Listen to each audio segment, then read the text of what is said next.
The final part of our day is this. We have our Oliver Barclay lecture. If you are not aware of what this is, some of you may very well be aware of this, but Oliver Barclay was one of the sort of founding people for Christians in Science. When it used to be the Research Fellow, I always get the name wrong. That's it, Research Scientist Christian Fellowship, now Christians in Science. And in his memory, every year we have people nominated as up-and-coming new speakers on science and faith issues. And we are always looking for nominations going into the next year, so keep that in mind. This year we had a number of applicants, nominations, and I am delighted that we have awarded it this year to Emma Penwright. So can I invite Emma to the stage, please? Can I have a massive round of applause for her? And if you... Okay, I think Gavin wants to get a photo of you two being presented over, and then I will hand over to Emma. Emma, congratulations. We better look at this one. Oh, I better put this one on.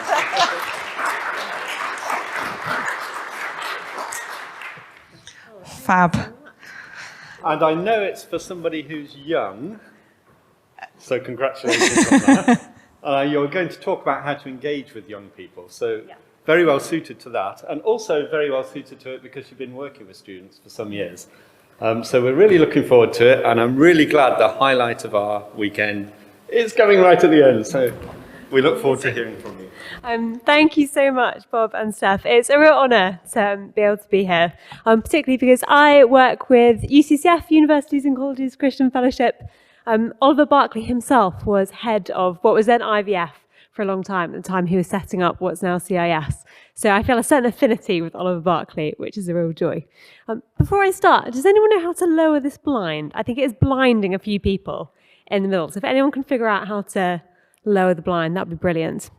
While someone maybe figures that out at the back somewhere, I wonder if it's the end of the afternoon, isn't it? We're all a little bit sleepy. It's quite warm in here.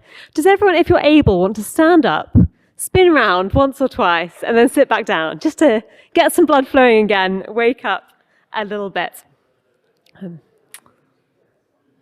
There we go. Hopefully you're feeling a little bit more awake and attentive for this last session of the day.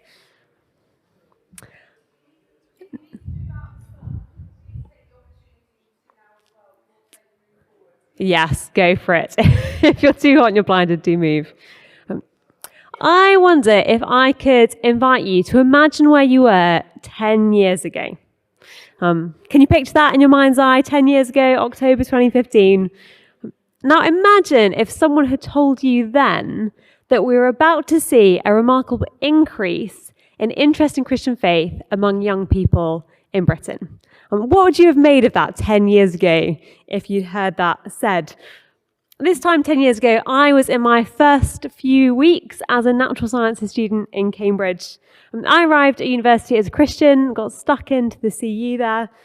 And my experience as me and my mates in the CU worked to share the gospel with our friends was that actually most of my peers around me knew what they thought Christianity was, and they knew they didn't want it.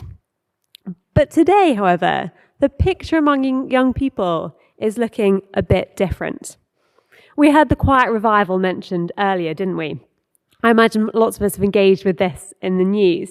The term Quiet Revival comes from a YouGov survey that was commissioned by the Bible Society this year, where they surveyed 19,000 adults in England and Wales back in 2018, and then they did the same survey with 13,000 adults in 2024, and the results came out just this year.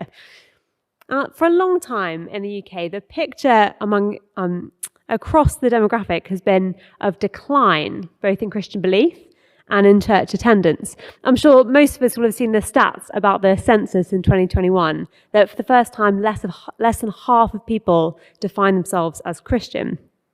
However, the Bible Society data seems to buck that trend. Here's what they put in their report. Instead of a continuing decline, we see explosive growth. Instead of a church populated predominantly by older women, we see a rising number of men and younger generations joining. As a result, the church is not just growing, but transforming, with young adults leading the way. That's a really exciting thought, isn't it? God is at work among young people in our nation today. And what I want to do over the next 40 minutes or so is help us together to think about some of the trends that we're seeing in young people, both as it comes to their relationship to Christian faith in general, and also their relationship to questions around science and faith, and consider how we, as Christians who are engaged in the sciences, can play our part in sharing the gospel of Jesus Christ with a new generation who are eager to hear it.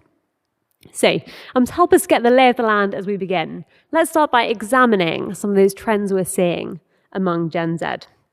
Here's some of the data from the Quiet Revival report. Now, the first headline that they saw was a rise in apparent church-going. If you look at this graph, you can see in light blue, that's the data from 2018, and in dark blue, you've got the data from 2024. Overall, among all generations, the percentage of people surveyed who said they went to church at least once a month went up from 8% to 12%. That's quite significant, isn't it? You can see over kind of on the middle right that the percentage went down in some of those older age categories. But that is more than offset by this massive increase in younger people reporting that they attend church regularly. Most dramatically, 21% of men aged 18 to 24 surveyed said they were attending church at least once a month.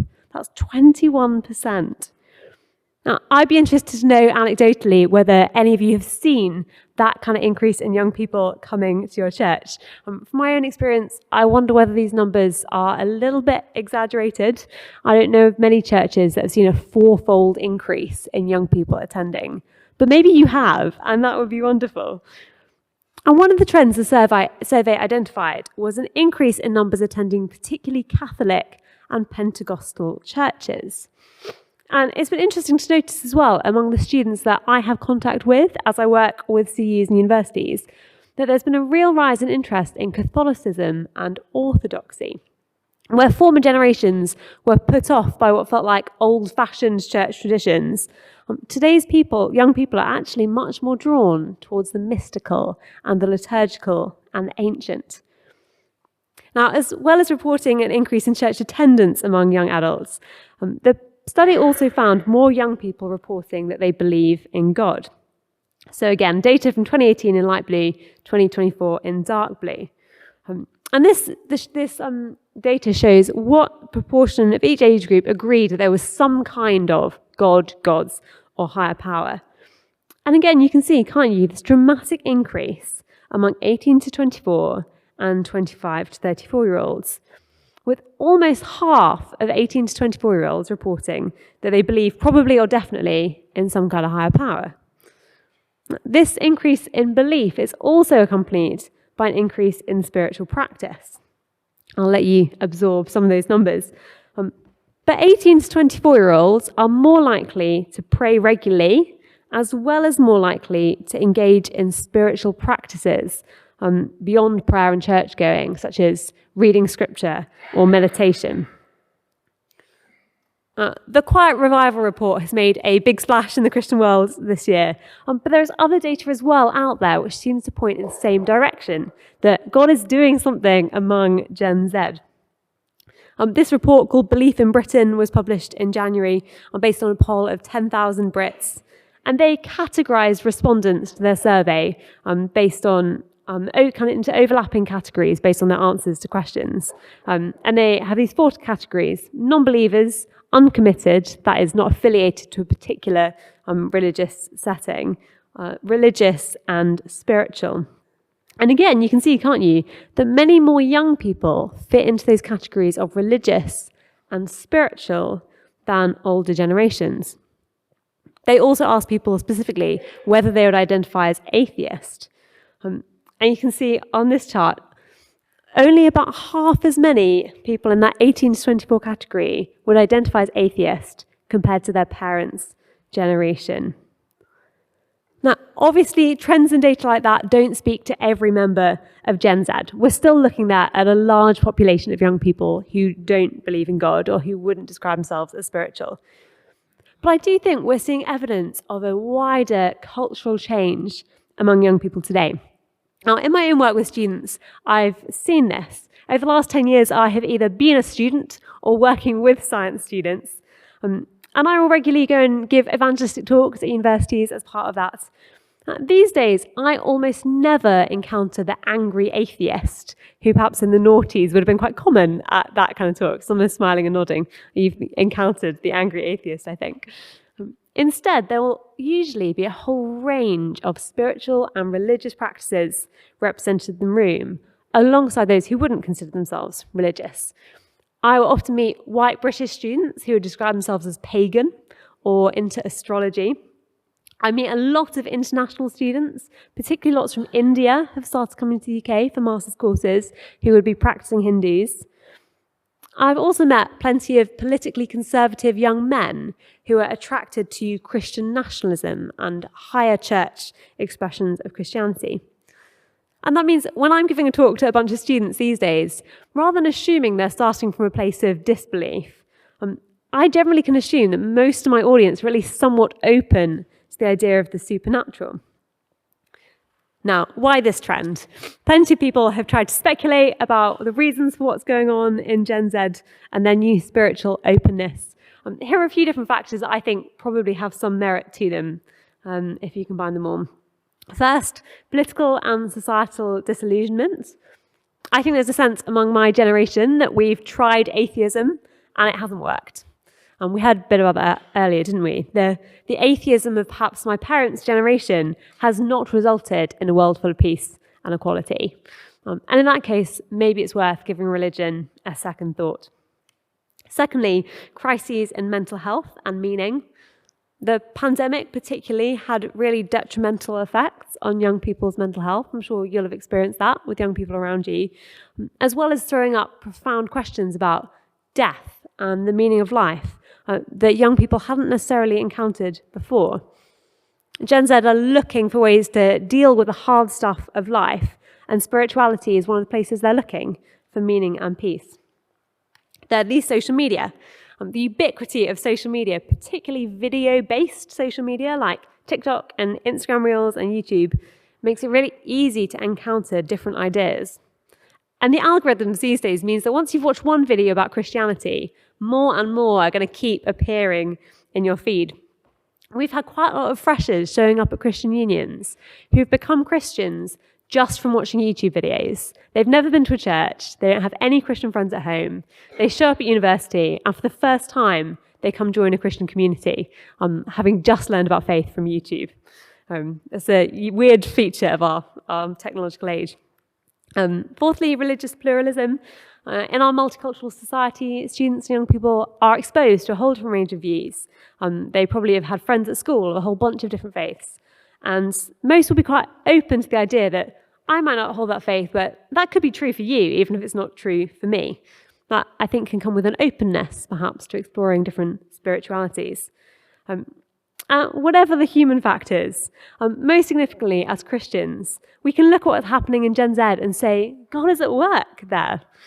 Jesus promises, doesn't he, that he's going to bring people to himself from every tribe and tongue and nation in every generation.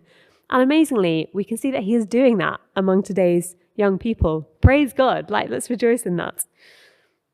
So what does this all mean for us as sciencey types who want to share our hope in Jesus with a new generation?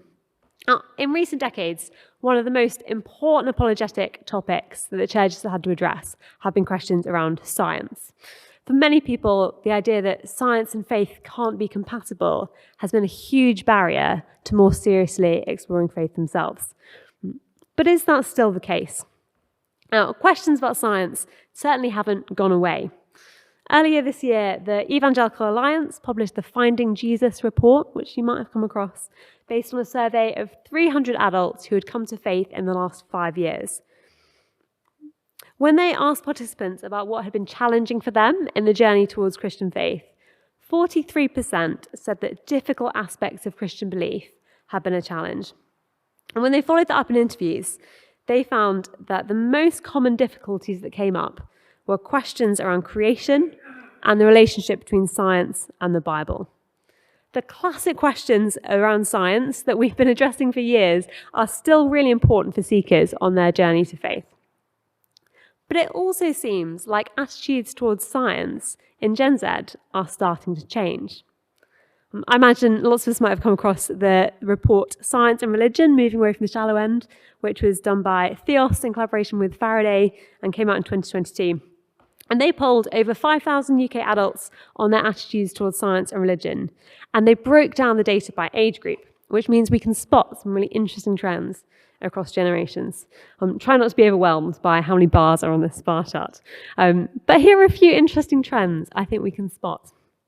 Firstly, younger generations are more confident in both the Big Bang and in evolution. Those first two sections, you've got Gen Z, Millennial, Gen X, Boomer are the colour bars.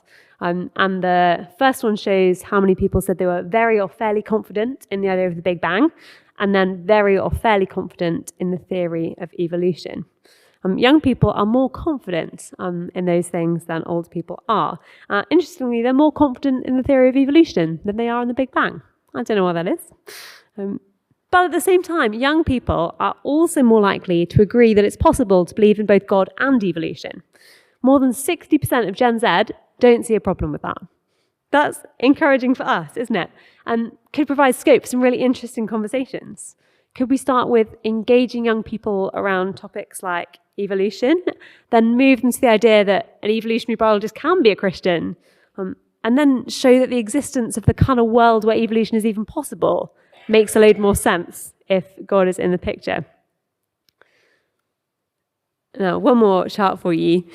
Gen Z are also more likely to agree that you can be a good scientist and religious. That's that chart on the left. But interestingly, they're about equally as likely as other generations to say that science has disproved religion. Roughly a third would agree with that. I wonder if in a post-truth world, many young people are really happy to affirm others' beliefs. You can be a scientist and religious, even if they wouldn't hold to them themselves. How might we help young people move from a point of saying it's great for other people to be scientists and religious to seeing that the claims of Jesus are life-changing for them as well in the science and the life that they live? I'd love us to take a quick pause just for 60 seconds there. I've thrown some data at you. Let's take 1 minute, either with the people next to you or just on your own, and think, does any of this ring true with the Gen Zers that you know?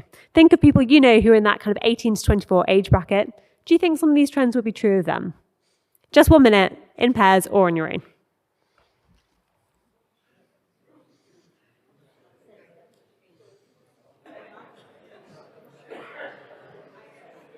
Okay, I said it was only going to be 60 seconds, so we're going to crack on. I don't know whether you thought those trends resonated with people in Gen Z that you know in your church or your workplace or your family. But I'd love to move on at this point to draw on some of those trends we've seen about Gen Z. I've got just 3 suggestions for how we can present the gospel in all its truth and beauty in ways that particularly resonate with Gen Z, and particularly Gen Z scientists. There might be loads of great other ideas in the room. I'm sure there are about how we can be communicating with young people, which I would love to hear later on. But here are just 3 of my thoughts. Firstly, a more holistic apologetic. Now, what do I mean by that?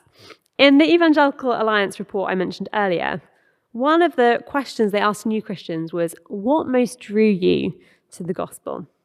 There were a few different options to choose from that you can see on the screen. Overall, the most popular answer for what most drew people to the gospel was that Jesus loves me. But for under 25s, it was different. They most popularly answered that the gospel is true, profound, and beautiful. There is something about the overarching story of the Bible and the way it makes sense of life in our world that is really attractive to Gen Z, who've grown up in a culture that lacks a consistent narrative about who we are and where we're going.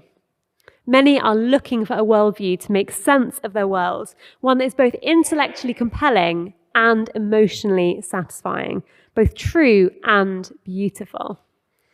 This is where I think we as scientists have a brilliant opportunity. Modern science is built on the Christian worldview, isn't it?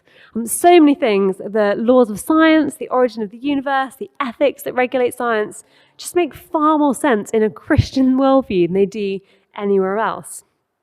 Often, apologetics in the sciences has been quite on the back foot, hasn't it? Responding to objections about miracles or evolution or whatever it is. And there's value in doing it that way. But I think we have a brilliant opportunity to proactively present the Christian gospel as a narrative that really makes sense of why science works. This is something I spent some of my sabbatical this summer trying to work on. And I've come up with these 8 dimensions to science that make more sense if Christianity is true. Matter, that there is anything at all, that the universe had a beginning. Order, the laws and regularities we see in nature. Beauty, Ruth has written on this really helpfully. The fact that nature is beautiful and emotionally engaging points us to there being a creator.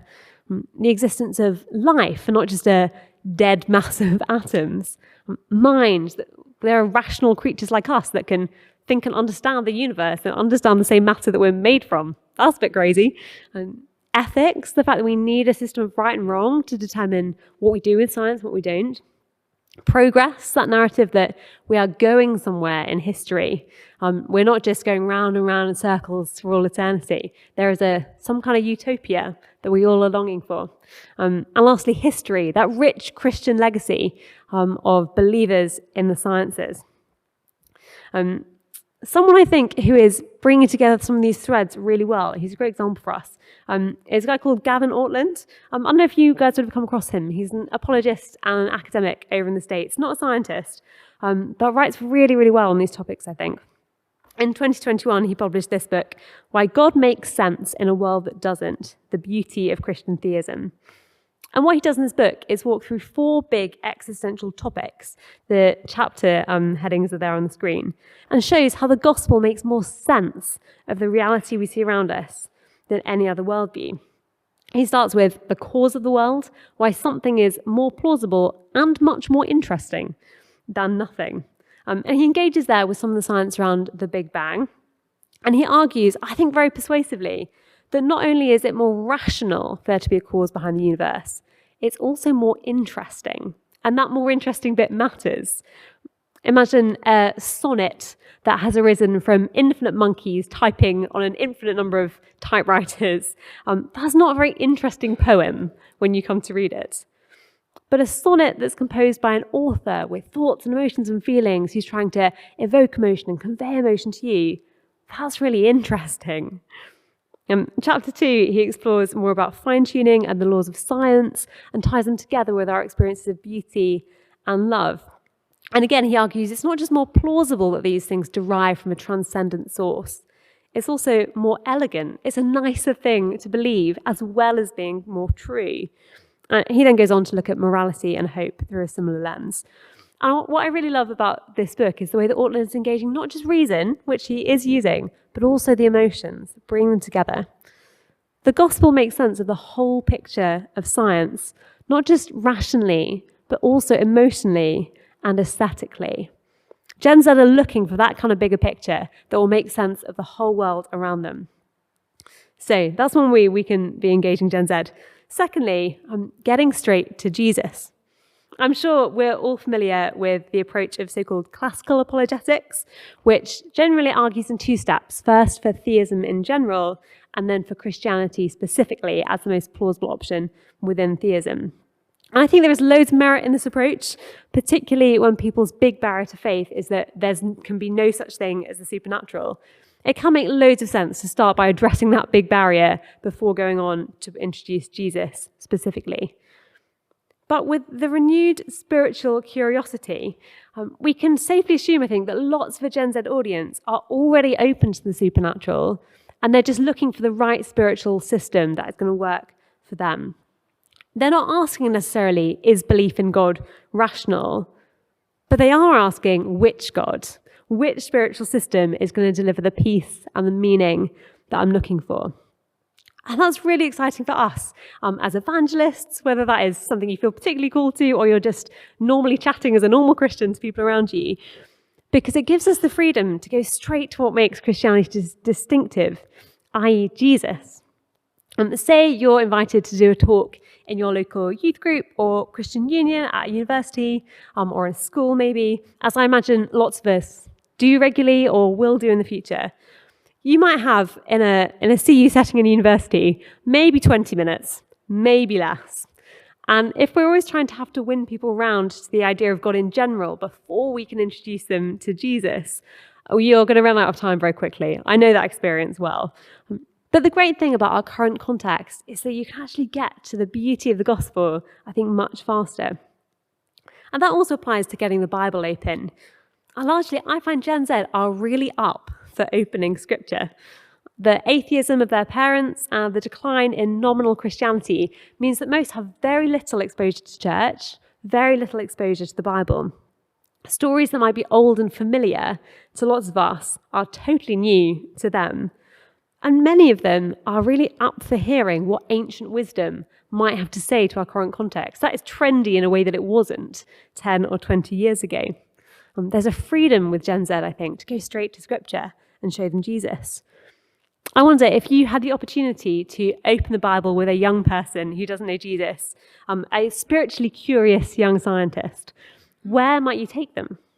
Might you go to one of the Psalms or Isaiah that we opened today with and show them the awe and the wonder of a God who is Lord over the natural world?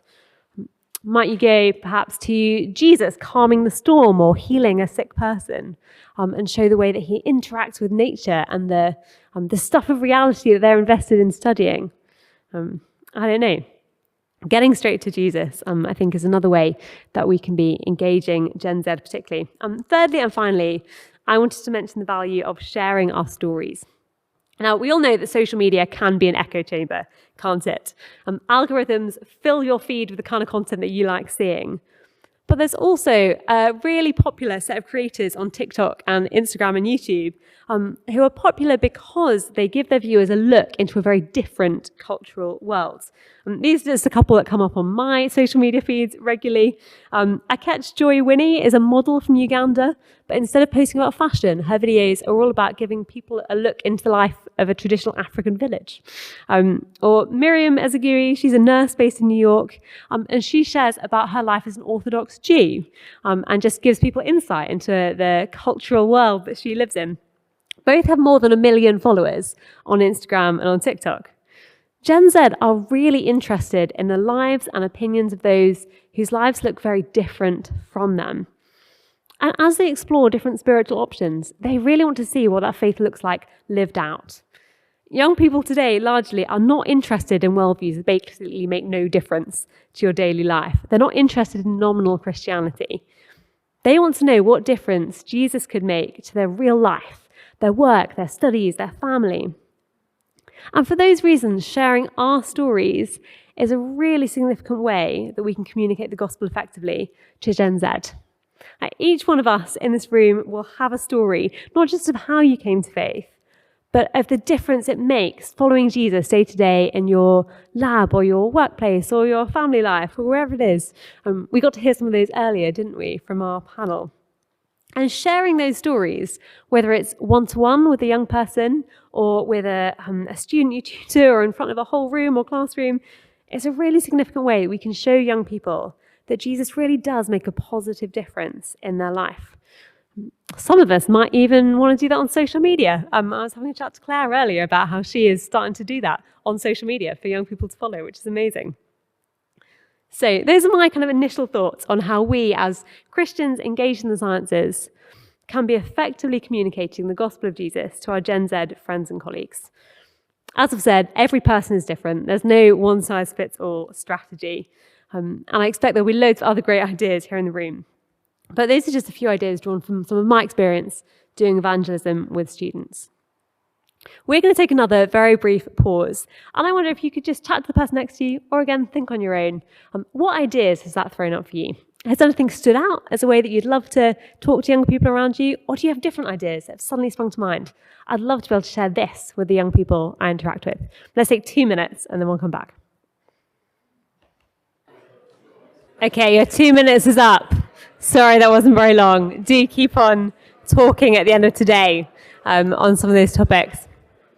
So, just to wrap up and land some of those ideas, I hope, I wanted to walk you briefly through one example of an evangelistic talk that I've given a few times recently. And hopefully this might allow you to spot a few of those themes that we've been discussing. I'm not saying this is the best evangelistic talk in the world ever. It's just one example of how I'm trying to reach out to Gen Z particularly, and some themes that are relevant for them. So the title of the talk is, Will We Ever Find a Theory of Everything? I think this is a really interesting topic in that science and apologetic space, because it's obviously right at the interface between science and religion, isn't it? And it taps into some of those desires for a bigger picture and meaning that we know that Gen Z have. Now, to get into the topic, I'll ask them to think about what would it be like if scientists in their city discovered a theory of everything. Imagine the press interviews that would be given, the Nobel Prizes that would be given out, the fancy new physics building that they build. It would be exciting, wouldn't it, if Manchester scientists discovered a theory of everything tomorrow. Then I'd like to take them to this quote that comes from the movie The Theory of Everything with Stephen Hawking. If you've not seen it, it's an enjoyable watch. There's a scene at a party in Cambridge where Stephen meets his future wife, Jane, and he explains that he's a cosmologist, which he calls a kind of religion for intelligent atheists.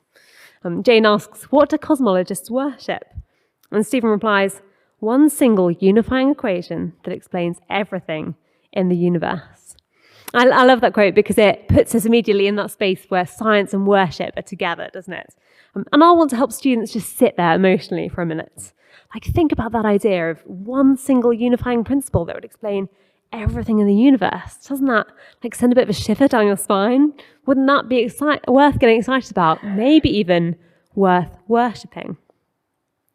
Then I'll hopefully give them a bit of a trailer of where we're going, and just so they're not blindsided, make sure they know that the Bible is going to be where we land, and really emphasize that appeal to the ancient. We're going to explore what some ancient wisdom has to say on this topic and why it might still be relevant today. Here's my brief overview of historical concepts of the ideas of theories of everything, starting with that idea of the logos in ancient Greek. You might be able to tell what I'm setting up for later in the talk. I'm also generally anticipating these days there are going to be Indian students in the room. And so any reference that I can make to cultural references that will be relevant to them, referring to ancient India and the idea of atoms being formulated here, are just going to help them, I hope, get on side. I'm not right now going to give you my summary of what string theory is. There are people in the room who really know what string theory is better than I do, so I'm not going to try. What I'm going to want to then do is turn the question around from, will we ever find a theory of everything, to, well, why do we go looking for them in the first place? This may be a slightly more interesting question. What is it about our universe that makes it seem likely that a theory of everything could exist? And what I want people really to see is that mathematical regularity in our universe that makes it even plausible you could find one equation or a set of equations to explain everything. That is an unusual quirk that doesn't have to be true. And actually, that could be more easily explained by something bigger going on. So that's one quirk I want the students to ponder. The second quirk is that human desire we have to go looking for theories of everything. Human beings love asking why, don't we? Connecting the dots, finding the truth behind the other truth. That is also a bit of a weird quirk of human beings. So there are two questions I then want them to be able to make sense of. One, intellectual, why is the world ordered as it is? And one that's a bit more emotional and personal. Why are we humans as we are? To illustrate a bit that deep human desire to connect the dots, I like going to the Universal Declaration of Human Rights. I think the Declaration of Human Rights is a bit like a moral theory of everything. It's an attempt to codify a universal and fundamental truth about human beings. And while most of us might believe that there is some kind of fundamental physical truth out there, we also, at some deep level, believe that there is fundamental moral truth. We live like there is a moral theory of everything, whether or not there is a physical one. But the problem is you can't have one physical theory of everything and one moral theory of everything, because then neither of them are really a theory of everything, are they? I'll pose the question, is it possible that there is a theory of everything that can both explain why the natural world is as it is and also give us a foundation for human rights? Is that possible? On that cliffhanger, I'll send them off for some discussion to talk about that a little bit. Again, trying to be on an emotional level. How do you feel if that happens? And an intellectual level. Why do you think we're so drawn to theories of everything? Like, could that be possible? So once I've had a bit of a chance to process that, I'll come back and we'll spend the second half of the talk looking at John chapter 1. And the big idea I want them to get here is, what if the logos, the theory of everything, was not an equation or even an idea, but a person? John 1 describes this logos that holds the universe together, through which everything came to be, as not an it, but a he. Now, I'll then try and take a personal angle for myself and say, well, for me, as I look at the world, as I think about the science that I have studied, the world that I live in, the idea of a person underpinning the universe makes loads of sense of all those dilemmas we've been throwing up in the first half. Actually, it makes sense of why the universe would have regular laws, because it was made by a single architect. It makes sense of why we humans are so keen to look for truth behind things. Because what if there's actually a creator who made us for a relationship with him, and deep down we're all longing to reconnect with him? And it also makes sense of how there could be a theory of everything that encompasses both scientific and moral reality. Equations can't give you moral reality, but a person can give you both scientific law and moral law. And at that point, I'm going to want to take them back into John's Gospel and take them just a step further. Because the claim John is making is that this logos, this personal theory of everything, has become flesh as a real human being in a real time, in a real place, so that we can interact with him. Jesus is not just an equation to wonder at. He's a person to receive and welcome and believe in, to worship. And what he offers us in return is not just a neat explanation for the universe, although he does help us to explain the universe, but a restored relationship with the creator of everything as his dearly loved child. Then I'll send them off at the end with a couple more questions. One that is hopefully fairly easy for everyone to engage with, isn't too personal. What different opinions about Jesus do you think are common around among students? And then one that hopefully hits that a bit more personally. If Jesus really is the theory of everything become human, what difference might this make to you? Now, again, I'm not trying to say that is the best evangelistic talk in the world, but hopefully you can see there how some of those threads of a big picture vision of reality, both intellectual and emotional, being engaged together, sharing personally what difference that makes for me, is hopefully coming together. Now, I know that some of you guys will do those kind of talks in schools or universities or in churches, and I hope some of these thoughts might be helpful for you as you keep working on those. But just to finish, I really want to encourage all of us, in all that you guys are already doing to take the hope out of the gospel to young people in your workplaces, in your families, in your churches. It is a real encouragement to me as I work in student ministry to know that it's not just the student ministers who are interacting with young people and trying to draw them to Jesus, but the students that I work with are actually surrounded by examples of Christians who are living for Jesus in their science, in their work, in all bits of life. And you're sharing your stories with them. What you guys are doing just by living out your normal Christian faith alongside young people is hugely important as examples for a new generation who are hearing the news of the gospel for the first time and are spiritually hungry, and they're seeing it lived out in you. So on behalf of all of us in student ministry, thank you so much for all that you are doing just with normal students. I wonder, it feels appropriate to pray, doesn't it? I think at this point. I wonder if we could turn maybe in pairs or threes, or again, if you're more comfortable just on your own in silence, that's totally fine. But why don't we just pray for young people you know who don't yet know Jesus? There might be people in your family, colleagues in your workplace, students who you get to work with. And let's just ask God that he would keep doing the work among them that we have seen him doing in recent years. So let's take a couple of minutes just to pray, and then we might have some time for questions and or comments. Okay, if you can draw your prayers to a close.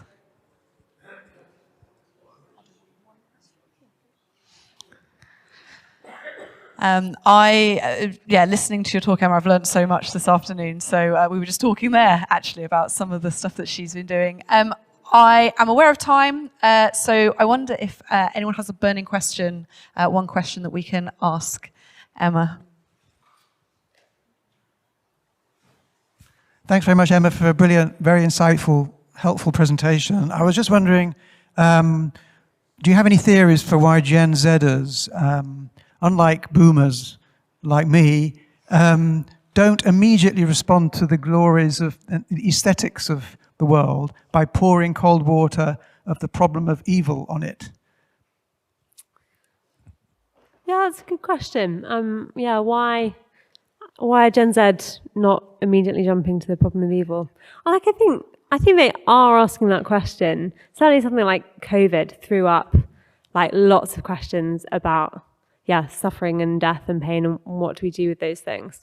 I think I've certainly seen more of a narrative among young people becoming Christians that I've seen that like God helps with the pain and the problem of life, which I don't know if they've then gone far enough to think about that, well, where did that pain and that problem come from?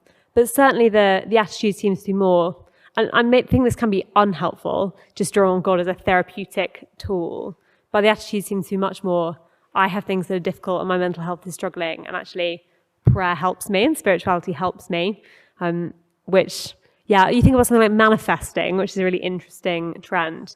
If you don't know what manifesting is, it's prayer, but for atheists, basically, just saying, the universe, please help me with this thing.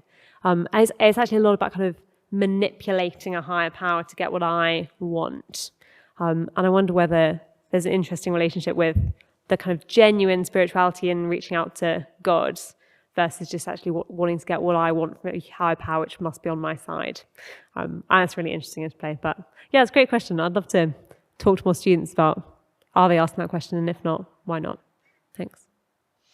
Fantastic. Can we give Emma another round of applause?